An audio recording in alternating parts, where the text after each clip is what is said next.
So I'd like to start out with something a little non-traditional. If I could get an audience member to participate as a volunteer, that would be great.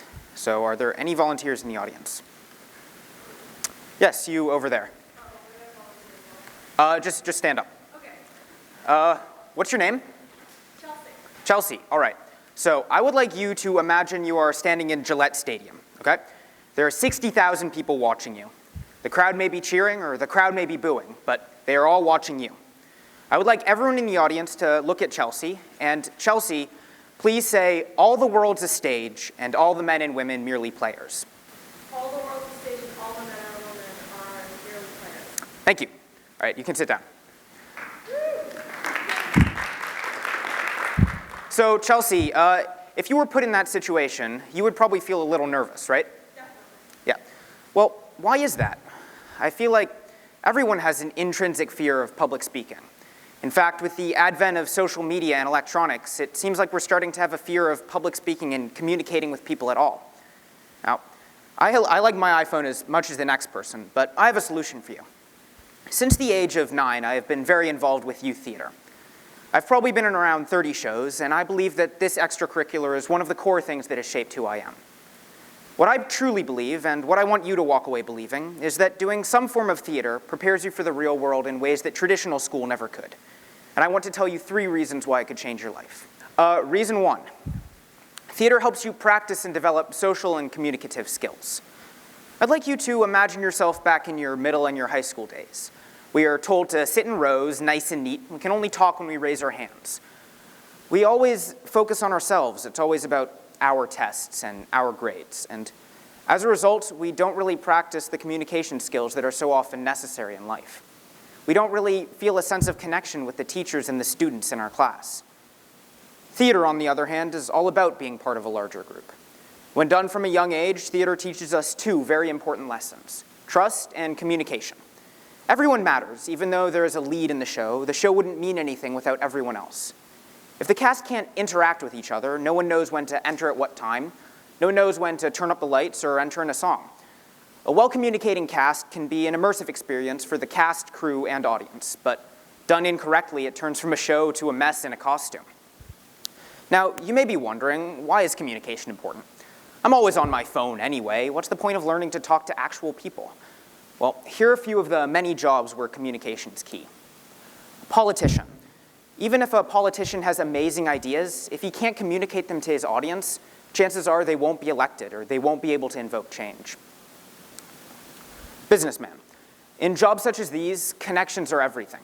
Many people graduate from fancy schools with degrees in business, but they never learned how to talk to people, so they end up unsuccessful.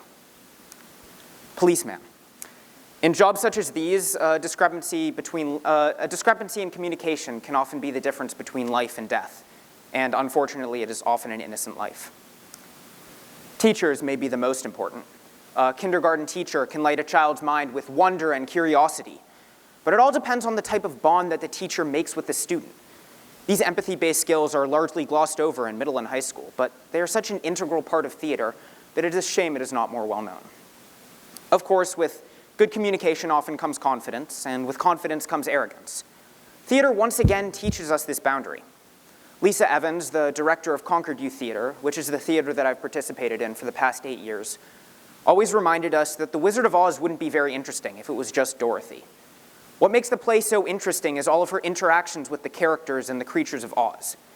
No part is better than another because of how big or small it is, or how many lines they have.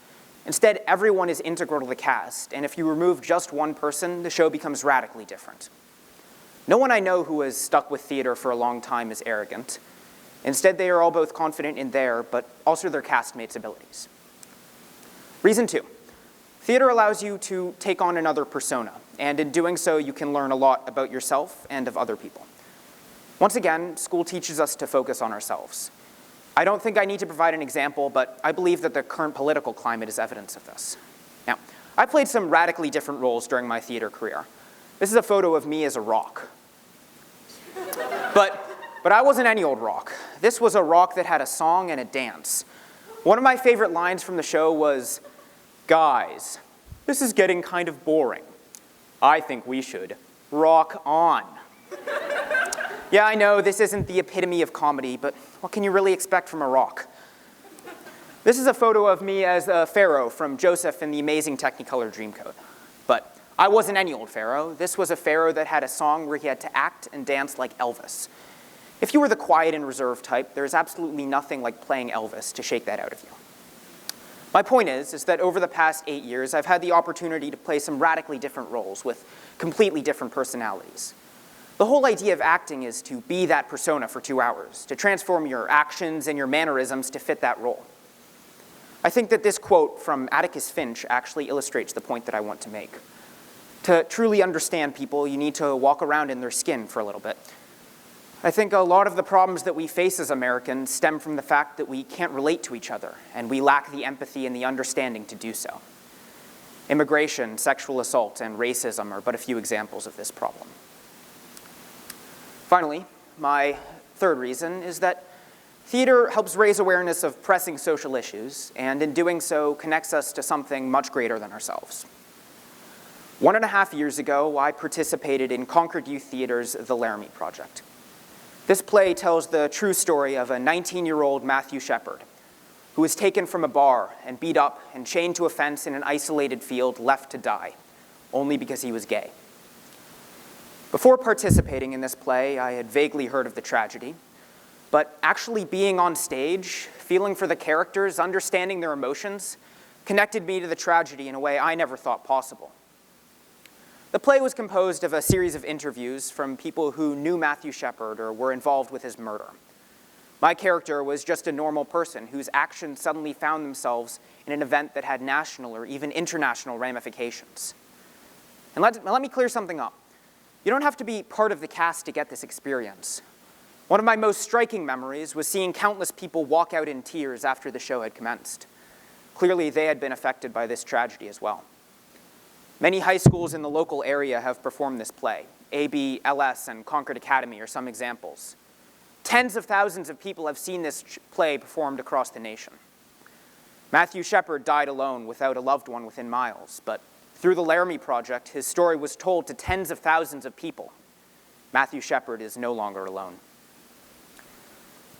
This play made people feel emotions that laws and politics never could. It may have even convinced someone that gay people are just as human as everyone else. And that is the first step toward ensuring that a tragedy like this never happens again. This isn't an experience you can get in school. No matter how good an article you read, no matter how good a documentary you watch, you cannot recreate the feeling that you get when you watch a live cast perform this show. What would I like you to take away from all of this? First of all, it's not too late. There are countless nonprofit theater organizations all around, for young and old. Sign your kids up or participate yourself. Even if you are super shy and there is absolutely no way you would ever get on stage, there's something to be gained from being an audience member. Remember, all the world's a stage. You are always participating in acting, forming connections and relating to people. My character in the Laramie Project was just an average Joe who suddenly found himself in an event that had national or even international ramifications. Acting helps us engage with our world and find our place in it. Having our youth participate in theater is truly a step toward a greater world. I would encourage each of you to push yourself beyond your comfort zone.